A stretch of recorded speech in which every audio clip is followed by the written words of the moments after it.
Muito boa noite a todos vocês que nos acompanham em mais uma live semanal. Estamos iniciando aqui mais uma conversa afiada aqui nos canais do Glauber Silva. Hoje com uma grande expectativa, uma grande conversa com a professora mestre em educação, Adenaide Rufino. Hoje o assunto é educação, né? Os desafios e a educação, os desafios e as perspectivas da educação pública, né? Da educação pública e da educação privada em meio a essa pandemia, em meio a esse coronavírus, né? Que está abalando aí não só Picos, o Piauí, mas também todo o Brasil e todo o mundo. Então, nós vamos conversar com a professora Adenaide, como eu falei, uma sindicalista, já foi também dirigente da educação pública, é professora em universidades particulares, também em universidades públicas, é uma grande referência e tem muito a contribuir. A gente acompanha nas redes sociais muitos pais apreensivos com esse momento, sem saber como lidar com esse momento.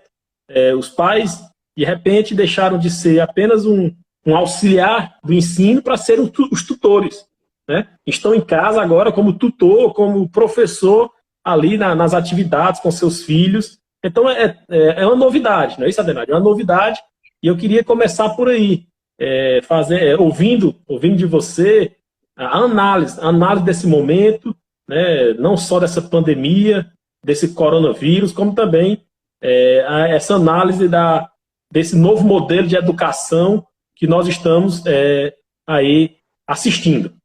Assim, eu, como vários outros professores que estão nos assistindo nesse momento, nós estamos nos sentindo desafiados, né, a utilizar essa nova tecnologia, né, a nosso favor, né? A gente usava aleatoriamente só redes sociais e muito pouco, né, em casos específicos, mas agora a extensão, a força da educação à distância, principalmente, que é aquilo que a gente vai debater hoje, nessa live, ela traz assim, uma preocupação muito grande, não só para as famílias, para os pais, como você acabou de dizer, mas também para o poder público, né?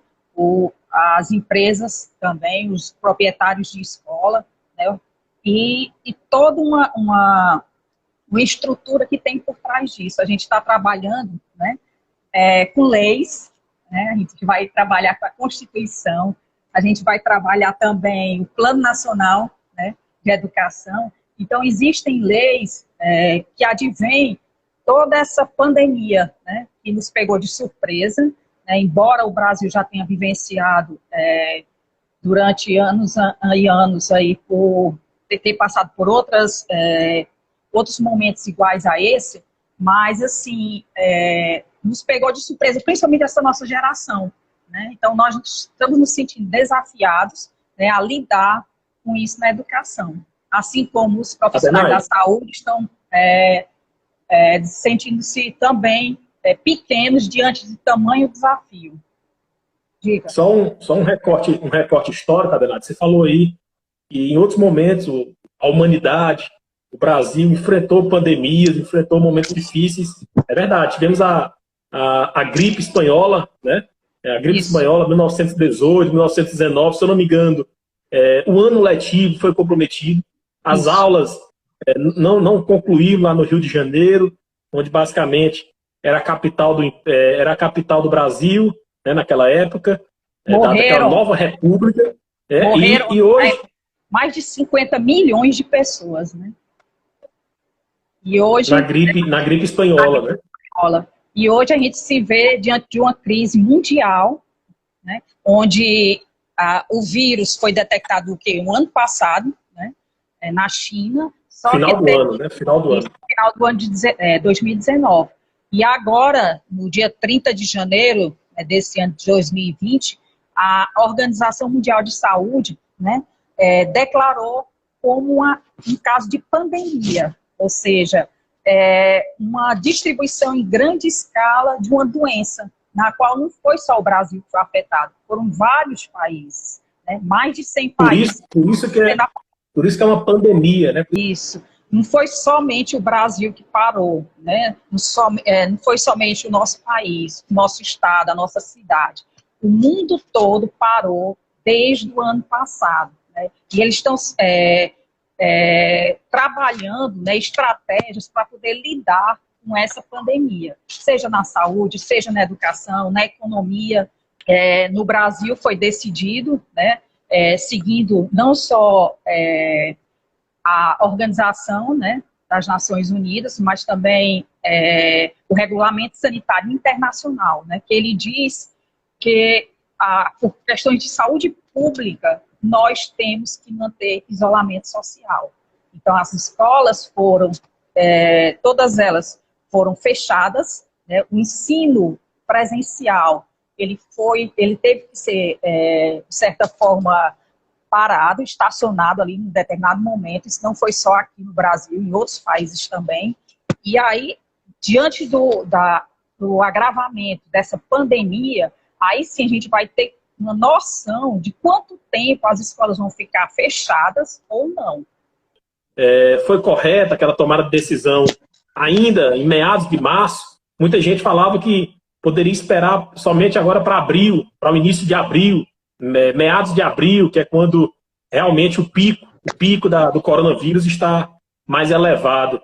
O que é que você nos diz, professora? Foi correto as escolas fecharem ainda no mês de março?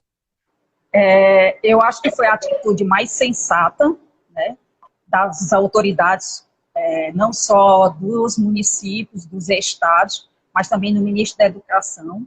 Tá? Então, nesse momento, o nosso país ele não está preparado para uma pandemia, né?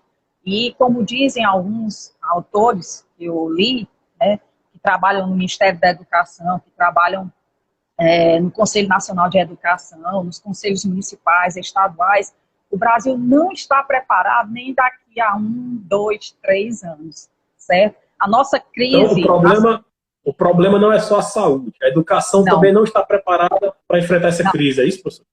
Não está preparada. Infelizmente, os conselhos municipais de educação, os conselhos estaduais de educação, os gestores públicos, eles estão, digamos, de mãos na cabeça, sem saber como lidar. Tem uma legislação? Tem, mas a legislação, ela deixa bem clara a flexibilidade, né? Inclusive, a responsabilidade do governo. Sim, pode dizer. Só um detalhe, professora.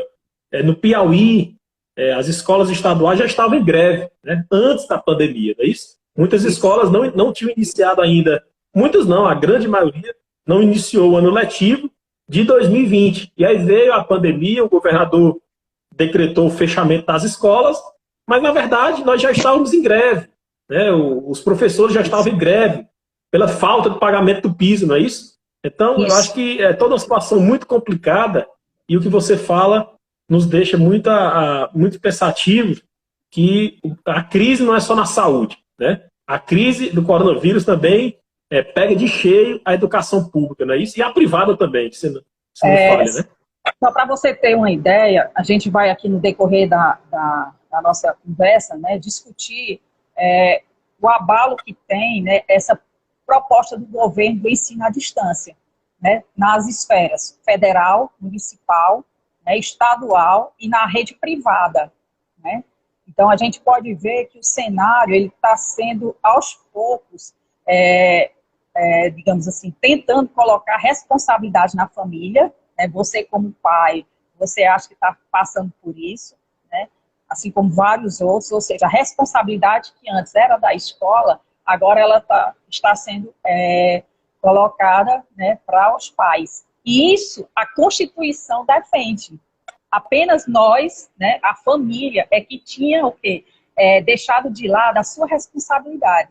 Né? E agora a família, diante dessa quarentena, né, que todas as famílias, os pais estão enclausurados, né, dentro de casa, diga-se de passagem, então as famílias estão sentindo na pele essa responsabilidade.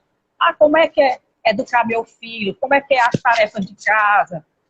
Como é que eu vou ter que aprender a usar a internet agora para auxiliar ele nas tarefas? Então, tudo é muito novo para a maioria das famílias.